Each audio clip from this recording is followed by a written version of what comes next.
ये फसाद उम्मत का वक्त है, हमारी बेटियां मुर्तद होती।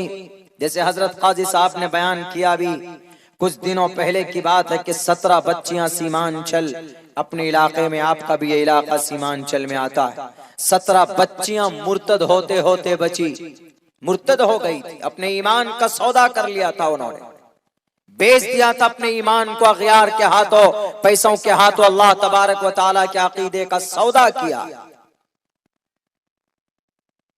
उनके सामने नोट दिखाए गए और गरीबी से बचने का रास्ता दिखाया गया।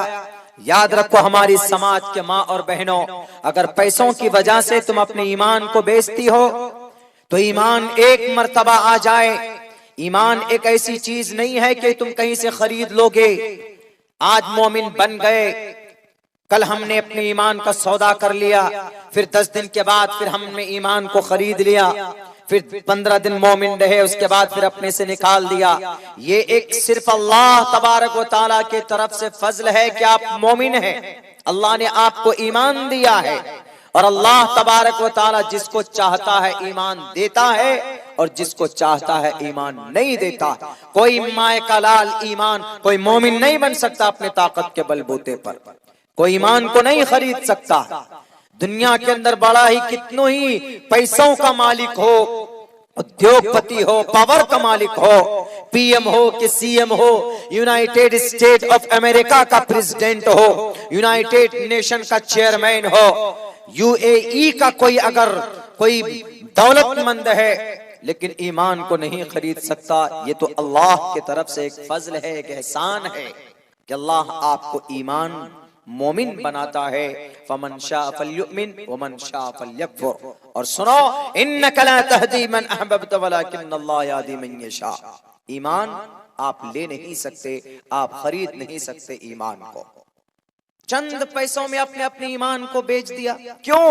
वो बच्ची नहीं जानती थी, उसको नहीं मालूम था। उसने सोचा क्या हुआ, अल्लाह की इबादत कर लेंगे। जैसे हम अल्लाह की इबादत करते हैं वैसे जाकर हम कहीं पर जाकर नतमस्तक हो जाएंगे, कहीं पर जाकर अगयार की पूजा प्रार्थना कर लेंगे, कहीं जाकर हम बस अल्लाह ही को तो मानना हुआ। बहुत सेक्युलर होते हैं लोग, क्या बोलते हैं, सब एक ही है इस कायनात में। सब एक कैसे है भाई? सब एक नहीं है। सब एक का मतलब सारे खुदा एक नहीं है। हाँ, खुदा एक है, नाम अनेक है। कॉन्सेप्ट भी होना चाहिए। जैसे हमारा अकीदा है कि हमारा अल्लाह एक है, हमारा अल्लाह एक है, वो पैदा नहीं होता, वो कभी उसके बच्चे नहीं होते, वो माँ बाप किसी के नहीं है, वो बेनियाज है। लम यलिद वलम यूलद वलम यकुल लहू कुफुवन अहद। साफ लफ्जों में अल्लाह ने कुरान में बयान किया। अगर अगयार मानते हैं इस बात को तो उनको भी ये बात माननी चाहिए कि हमारा परमात्मा, हमारा परम शक्तिमान एक, अद्धादेव महान वसुर दयामान, एको देवहा, देव एक, परमात्मा एक। बहुत सारे सेक्युलर आदमी बोलते हैं नमाज पढ़ लो, हाथ जोड़कर सर झुका लो, एक ही है। नहीं, एक नहीं हो सकता। नमाज एक फुल्ली मेथड, एक तरीका है। अल्लाह के नबी अलैहिस्सलातु वस्सलाम के जरिए अल्लाह तबारक व तआला ने बयान किया कि there are 5 times to offer salah. It's your great responsibility. It's great responsibility for every Muslim in 5 times a day. Inna as-salata kanat al-mu'minina kitaban mawquta. 5 वक्त की नमाज 24 घंटे में तुम्हारे लिए जरूरी है। ईमान के बाद अल्लाह को चाहते हो, अल्लाह के करीब होना चाहते हो तो नमाज पढ़नी पड़ेगी। सिर्फ हाथ जोड़कर नतमस्तक करने से नहीं चलेगा, उसकी इबादत करनी पड़ेगी। मर्द हो कि औरत हो, जवान हो या बूढ़ा हो, आकिल है, बालिग है, द ग्रेट रिस्पॉन्सिबिलिटी, बड़ी जिम्मेदारी हो जाती है, बड़ा फरीजा हो जाता है उसके ऊपर नमाज पढ़ने का।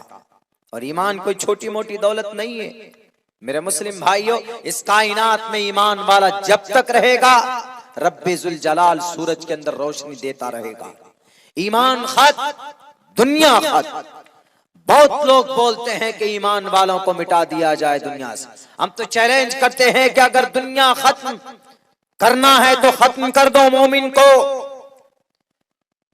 कलिमा पढ़ने वाला है तो दुनिया है, कलिमा पढ़ने वाला खत्म, the world will be finished, दुनिया खत्म हो जाएगी। चांद की रोशनी ईमान के बदौलत, सूरज की गर्मी ईमान के बदौलत, बैन समाई वल अर्ज़, जमीन की गर्दिश ईमान की वजह से। ईमान इतना आसान नहीं है। हमारी समाज के बच्चे और बच्चियां बड़ी आसानी से आपको अल्लाह ने दे दिया, बिना स्ट्रगल किए हुए ईमान मिल गया, तो इसीलिए उसकी कोई कद्र कीमत नहीं है। पूछे सहाबाए किराम से कि कितना दर्द बर्दाश्त करके और कितनी मेहनत और मशक्कत करके उन्होंने इसको निखारा है। ईमान क्या चीज होती तब हम तक पहुंची। लेकिन ये जब भी हो सकता है when we will and we will try to know, we will try to educate our child and our society। पढ़ा लिखा है समाज तो जरूर उनको जानकारी होगी कि ईमान क्या है, शरीयत क्या है, मदरसा क्या है। बिना पढ़े लिखे कुछ भी पॉसिबल नहीं। पढ़ने लिखने वाले के लिए तो तारीफ की गई वेदों में भी। यूं कहा गया, उदारा सर्व एवैते ज्ञानी तात्म्य व मयमतम आस्थितः सही युक्तात्मा मामेवामुत्तमाम गतिम। दुनिया वालों, जिसमें ज्ञान देने की सलाहियत है, जो ज्ञान देता है उसको जलील मत करो। जिसमें ज्ञान है गोया उसमें मैं परमात्मा हूं। बहुनाम जन्म नामन्ते ज्ञानवान माम प्रपद्यते वासुदेव सर्वमिति सा महा आत्मा सुदुर्लभः समहात्मा सुदुर्लभः। कई जन्मों के बाद एक इंसान आएगा, वो लोगों को बताएगा, लोगों को सीधा रास्ता दिखाएगा। तालीम की फजीलत है उन लोगों की किताबों में है जो लोग आज मदरसे का विरोध करते हैं, जो लोग आज कुरान का विरोध करते हैं, जो लोग आज तालीम का विरोध करते हैं। उनकी किताबों में कि जो तालीम देने वाले, मौलाना यहाँ पर तालीम देते अपने बच्चों को, उनका क्या मकसद है? सिर्फ यही कि बच्चा जान जाए, हमारे बच्चे को कुछ ज्ञान आ जाए, हमारे बच्चे को कुछ जानकारी आ जाए। आपने कभी नहीं सुना होगा कि भाई पुलिस को संस्कृत में क्या बोलते हैं? हमने कहा आरक्षकः बोलते हैं। आरक्षकः दंडेने चोरम ताड़यति, संस्कृत में बोलते हैं इसको। मैंने तालीम हासिल की, मैंने मेहनत की, तो मुझे पता चला। आपको भी पता चल सकता है जब आप तालीम हासिल करेंगे। इल्म जानना, वैदी बनो, ज्ञानी बनो। आरक्षकः दंडेने चोरम, पुलिस वाले ने डंडे से चोरम, चोर को ताड़यति, पिटाई की, मार मार कर लाल कर दिया। ये बोलते इसको आरक्षकः दंडेने चोरम ताड़यति। मेरे समाज के मुसलमानों, इस पर बड़ी फजीलत है तालीम के ऊपर। चूंकि उन्वान आपका तालीमी बेदारी कॉन्फ्रेंस है, तो तालीम पर भी बात होनी चाहिए। और यकीनन तालीम ही के जरिए से हम तरक्की कर सकते हैं। बिना तालीम के हम तरक्की नहीं कर सकते। जब आदमी को जानकारी आ जाती है तो बड़ी बड़ी ताकत से बड़ी बड़ी बातिल ताकत की जड़ों को हिला देता है। आज हमारी 17 बच्चियां चली गई, वो किसी और धर्म में चली गई थी, मुर्तद हो गई। बल्कि यही नहीं, पूरे भारत नहीं, पूरी दुनिया के अंदर में मुर्तद हो रहे हमारे बच्चे, क्योंकि वो जानते नहीं है कि what is the definition of our Quran, what is the method of our last prophet Muhammad सल्लल्लाहु अलैहि वसल्लम। How can I live in the world, दुनिया के में अपनी कैसी जिंदगी गुजारनी। And who was the last prophet, prophet Muhammad कौन थे? Why prophet Muhammad came to the world, दुनिया में क्यों आए थे? व्हाई अल्लाह सुब्हानहू व तआला send down to the earth the Quran Karim, Allah ने जमीन पर कुरान को क्यों उतारा? 23 साल तक नबी पाक अलैहिस्सलाम ने घर घर जाकर कुरान का पैगाम पहुंचाया, कलीमे का उसकी मैसेज को आम किया। क्या जरूरत थी? 1000 तकरीबन 1000 नबी पाक अलैहिस्सलाम की पूरी जिंदगी के अंदर सहाबा कराम दर्दनाक अंदाज में शहीद किए गए। क्या जरूरत थी उनको शहीद होने की? क्या जरूरत थी उनको अपने खून को बहाने की? बड़ी आसानी से लोग एतराजात कर देते हैं इस्लाम पर। आपको अगर अपने धर्म के बारे में, अपने अकीदे के बारे में जानकारी नहीं होगा तो आप पैसों की वजह से अपने ईमान का सौदा कर लोगे। इसीलिए मेरे मुस्लिम भाइयों, तालीम जरूरी है। जो लोग जिनकी उम्र अच्छी हो गई, जो उम्र दराज हो गए, 40 साल 50 साल, वो अपने बच्चों को तालीम दीजिए, जरूर तालीम दीजिए अपने बच्चों को। अगर आपका बच्चा जाहिल रहेगा तो सिर्फ आप अपने घर में एक पत्थर की परवरिश कर रहे हैं बस। उस पत्थर को, बल्कि पत्थर में भी कभी कभी जान होती, जो पत्थर जिंदा है समंदर में, पानी में जो बढ़ते।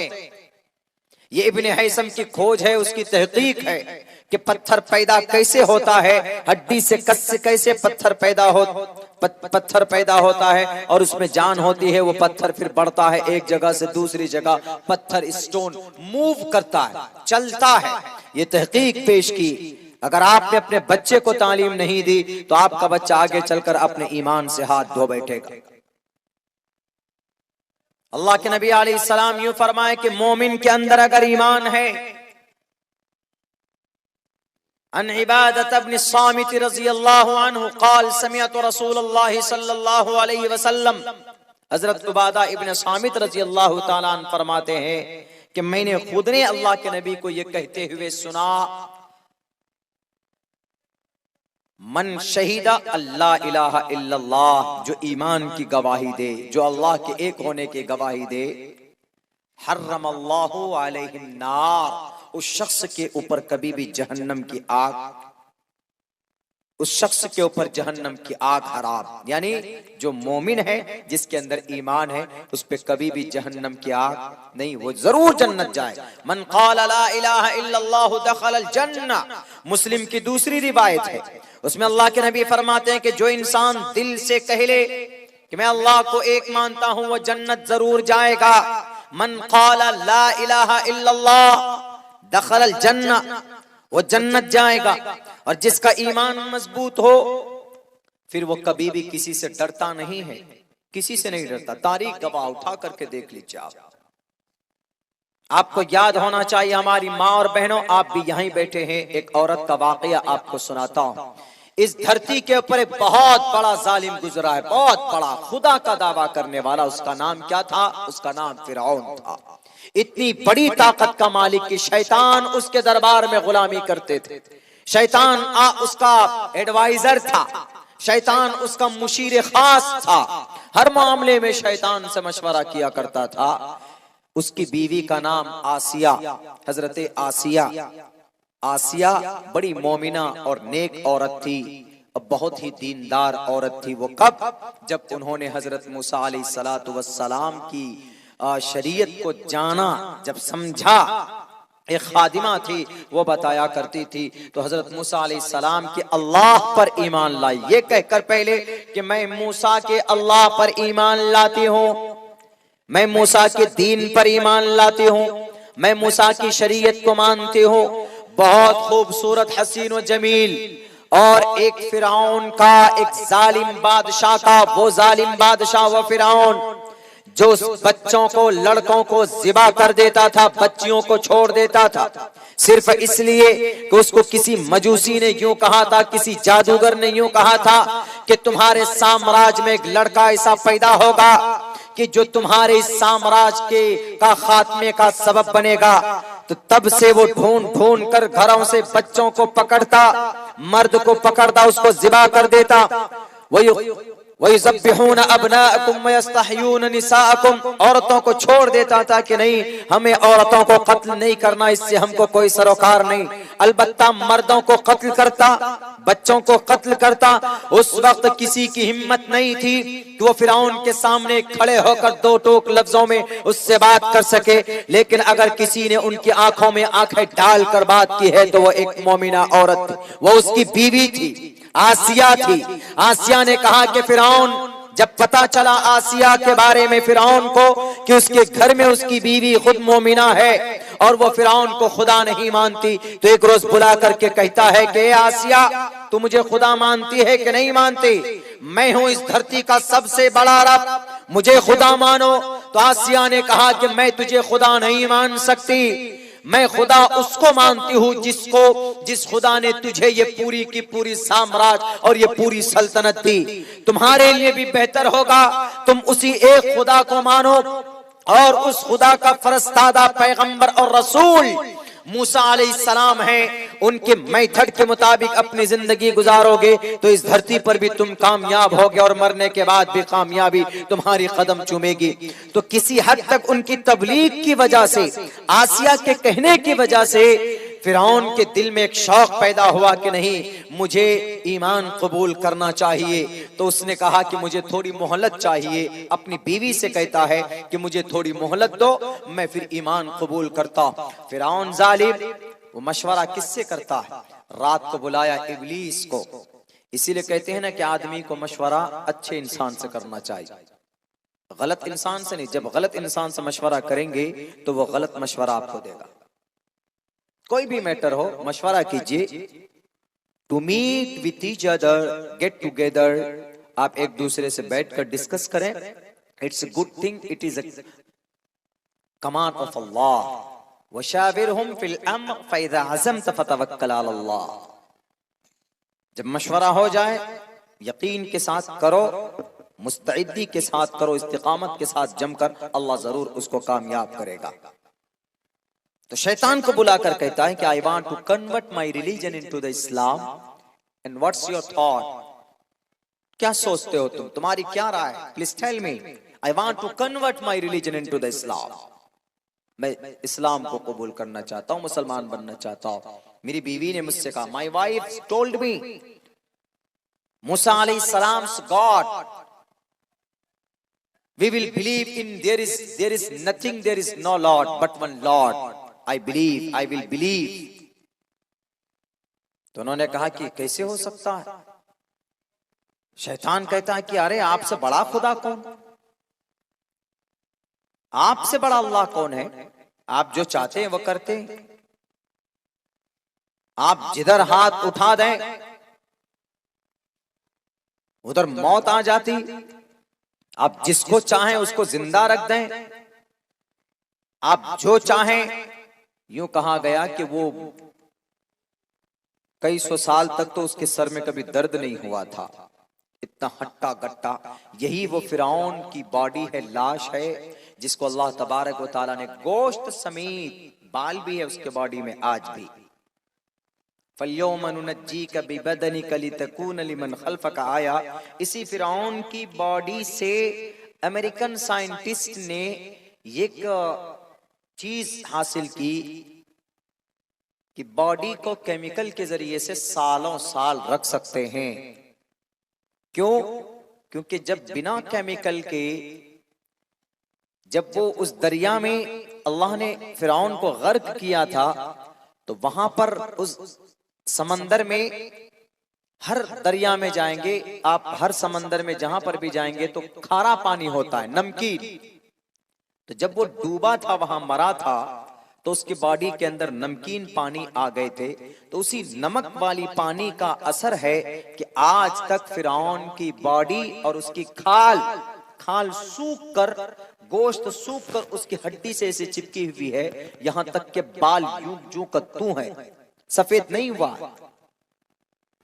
तो इसीलिए अमेरिकन साइंटिस्ट ने कहा कि जब 3200 साल पहले एक बॉडी समंदर से मिलती है और उसमें आज तक बदबू नहीं